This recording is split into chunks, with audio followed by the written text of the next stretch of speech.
Welcome to Beardy, Bruce Lee Central. I get asked about Bruce Lee all the time, and I think Bruce Lee was very unique. Like any other human being, he was human. I did get to see him and watch him and talk to him. And I can tell you that his sidekick, his yokogiri, was spectacular. Yeah. The best I've ever seen to this day. Much better than me ever was, ever will be, ever could be.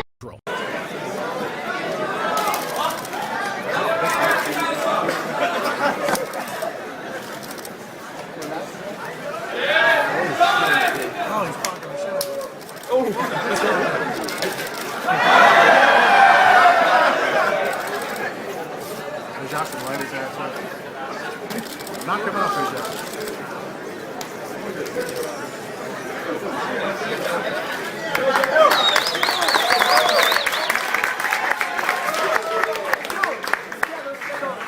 Hey everybody, it's Birdie here. What's going on, guys? Okay, you can imagine my shock and surprise when I get this mail from a guy that says he was a close friend of Steven Seagal back in the 60s and 70s, and he was there when Steven Seagal met Bruce Lee, and he saw everything. So I said to the guy, okay, go on, explain exactly what happened here in detail, and that's what he did. So he said that Steven Seagal used to live in Fullerton, California, which is just a few minutes away from Culver City, California, where Bruce Lee bought a house in 1967. And I did my research, and it turns out that is true, guys. Steven Seagal did indeed live in Fullerton, California, which is close by to Culver City, California. And in 1970, Steven Seagal started traveling to Japan, and he was training Aikido in Japan from 1970 to 1972. And in this period, he would travel back and forth from Fullerton, California to Japan. And after a couple of years of doing Aikido in Japan, Steven Seagal thought he was it. He was now the greatest martial artist to ever live. This is according to his friend, right? So he said that his ego was up in the sky, you know. He just thought he was the greatest martial artist ever. Just after a couple of years of doing Aikido in Japan. So while he was in Japan, he saw a Bruce Lee movie for the first time, okay? And he was infatuated with this person, this Bruce Lee. And he started watching more Bruce Lee movies. And his friend basically said that he was in love with Bruce Lee, right? And he started doing some research on Bruce Lee. He wanted to find out who this guy was. And to his surprise, to his shock, it turns out that Bruce Lee was living in Culver City, California, which is close to Fullerton, California, where Steven Seagal was living. So he decided then and there that he was going to pay Bruce Lee a visit the next time he was in California. And that's exactly what he did. He asked his friend if he wanted to join him, and they were going to go over to Bruce Lee's house, basically just knock on his door. Remember, there was no social media or Twitter or Facebook or whatever back in these days. So they were going to go and knock on his door and just pay this guy a visit. Talk to him, spar with him, whatever. There was no plan. They just wanted to meet Bruce Lee, okay? So yes, his friend accepted. They said, okay, I'll join you. And the next time he was in Fullerton, California, he went over to Bruce Lee's house and they knocked on his door and there was no answer. So they started going back on the backyard of the house, and that's where they saw Bruce Lee with his friends working out in the backyard. And Steven Seagal went over to Bruce Lee and he introduced himself, etc., etc. And to his friend's surprise, Steven Seagal demanded a sparring match with Bruce Lee then and there. And Bruce Lee and his friends were basically just laughing at this guy. And Bruce Lee was like, you come over to my house just uninvited and just ask for sparring match. I mean, I mean, that's not how it works, guys. You can't just come to someone's house like that, okay? And Steven Seagal was adamant, and he didn't want to leave until he had a sparring fight with Bruce Lee, okay? And that's where the fight started, okay? And it was not a sparring match because Bruce Lee wanted to teach this guy a lesson, okay? And his friend said that the fight didn't last long and that Steven Seagal was so messed up, he was so battered and messed up that they had to call an ambulance to come and get Steven Seagal. So that's how bad of a shape he was in after the fight. So I asked him for more detail, and basically all he said was that Bruce Lee was basically just using his kicks. He was basically, his hands were behind his back, and Bruce Lee was only using kicks against Steven Seagal. And that Steven Seagal was battered after a couple of minutes, and that they had to call an ambulance to get and pick up Steven Seagal. And that's basically the end of the story there. Steven Seagal got demolished, and yeah, there's no more to the story. I asked the guy for more detail, and he said that that's it. And from that day on, Steven Seagal hated Bruce Lee. And that actually explains why Steven Seagal is going around trash talking Bruce Lee all the time, because he got destroyed by this guy. He was probably embarrassed because he thought he was the greatest martial artist to ever live. After doing a couple of years of Aikido in Japan, he thought he was all that, but obviously he was not. So yeah, there we go, guys. Steven Seagal versus Bruce Lee. Who would have thought? I mean, obviously, we have to take this with a grain of salt. I mean, there's no way of proving or disproving any of this ever happened, okay? Like Steven Seagal, he claims he met Bruce Lee. We all know that. But we all know that I also exposed him, that Bruce Lee... I was sure that Steven Seagal never met Bruce Lee. And to this day, to be honest, I'm not sure if this story checks out or not. It's like I said, this happened. It's such a long time ago. It's impossible to prove or disprove this. But everything this guy said, his friend, checks out. Like the time period and the location of Fullerton and Culver City, it all checks out. And yes, he did train Aikido in Japan. And yes, Bruce Lee was popular in Japan in those days. So it's logical that Steven Seagal would have seen his first Bruce Lee movie in Japan while he was there training. So, I mean, all of this checks out, but in the end of the day, there's no way of proving or disproving this. So, like I said, we have to take this with a grain of salt, but it would explain why Steven Seagal trash talks Bruce Lee all the time, and claiming, he also claims, Steven Seagal claims that Bruce Lee liked Aikido, and that's not true at all, guys.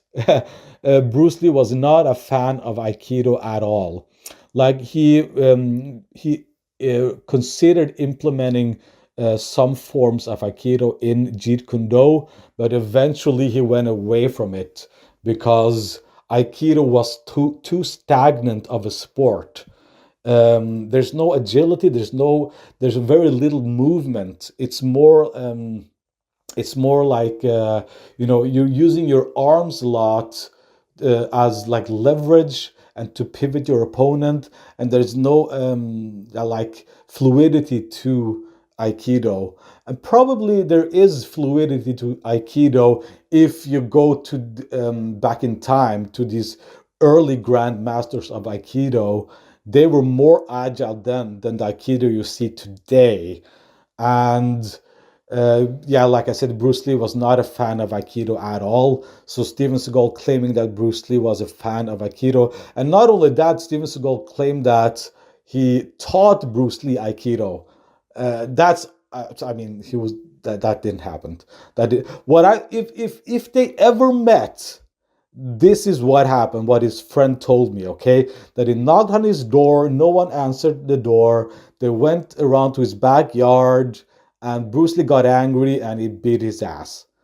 I mean, that's if they ever met, that is the most logical explanation to what happened, what would have happened, okay? And working together, and I tried to learn from him, and I think he tried to learn from me, and so being able to work with him that day and fight him was a great pleasure for me. I was going to say, Dan Inosanto, at one stage, Bruce Lee's #1 student. You also... and teacher. And teacher. Friends with James Coburn as well, who was one of Bruce Lee's students. Indeed. That's how I met Bruce Lee, was through James Coburn. Tell me, I was going to ask. So you met Bruce Lee. Tell me about your experiences with Bruce, and what was he like, and how did you get on with him? You know, I wasn't around Bruce much. He was the kind of guy who kind of would badmouth most, a lot of the other martial artists and martial arts in a kind of a sarcastic way, fun way, which I understood. For some reason, he never had anything bad to say about me. And I was quite interested in Aikido, and he was very nice to me. He knew that I grew up in Asia and that I had a son that was just exactly the same age as Brandon. And when I met Brandon, he had lighter hair and said, "This is my little Caucasian boy," you know. You know, I thought Bruce was a really great guy, really cool guy, and I thought James Coburn was a great guy too. And I'm really sorry they're all gone. And when Brandon was killed like that, they called me a few minutes after it happened. It was in Carolina somewhere. They called me in the middle of the night and they said, "We think that he's dead, but the guy shot a blank gun at him. How could he be dead? He's dying. He's you know, severely hurt, maybe dead." And I said, "You will find a projectile in him. You'll find a bullet in him." And they said, "That can't be. You're crazy." And I said, "You will find a bullet in him." And they called me in the morning and they said, "You're amazing." And I said, "Why?" And they said, there was a bullet in him. And I can go through the whole story on what really happened, which most people don't know, but the long and the short is when Brandon passed like that, I didn't sleep for 3 or 4 days. Wow. It just reminded me too much of certain things, and the loss of both of them was terrible for me. Another great actor, one of my favourites, and I know he's one of your favourites as well, Jackie Chan, man who sent me flowers for my 21st birthday, coincidentally. And by the way, you and I share the same birthday, April 10. You were one of the people, and it's a little-known fact, who helped Jackie Chan break into America and introduce him to American audiences. Can you tell me about your relationship with Jackie and how that started? I mean, I've known Jackie for, Jesus, maybe 40 years. Wow. I've known him from way back in the early days. I'm not very close with him anymore. I don't really go to Hong Kong or China much anymore. Him, Sammo Hung, a lot of the old, you know, some of this is really maybe not quite fit for, you know, saying out loud on film, but there's an interesting group of folks that, you know, are kind of some in the shadows and some in the light, and I was friends with all those guys for a long time. Haven't seen Jackie for a long time now, but at one time I thought we were kind of good friends, you know. In an interview, you also said once you'd made many great movies, which you have, and said you'd made many, or some, bad movies. Is there one particular film you look back on and you sort of cringe and go, geez, did I really do that? Unfortunately, there's many. I think, you know, I was looking at an actor the other day on screen, and I was going, holy shit. Can you say shit on this interview? You can say whatever you like. Yeah. I said, holy shit, did this guy actually do this? Not only was the movie that bad, but the acting was that bad. And it's a pretty famous actor. And I just said, hey, man, happens to all of us. Who's the most legitimate Hollywood tough guy, in your opinion? You accept it, of course. When you say tough guy, do you mean martial artist or just tough guy? I mean, Stephen, for real, if he was on the street and there was a situation, you wanted this Hollywood guy by your side because he could defend himself.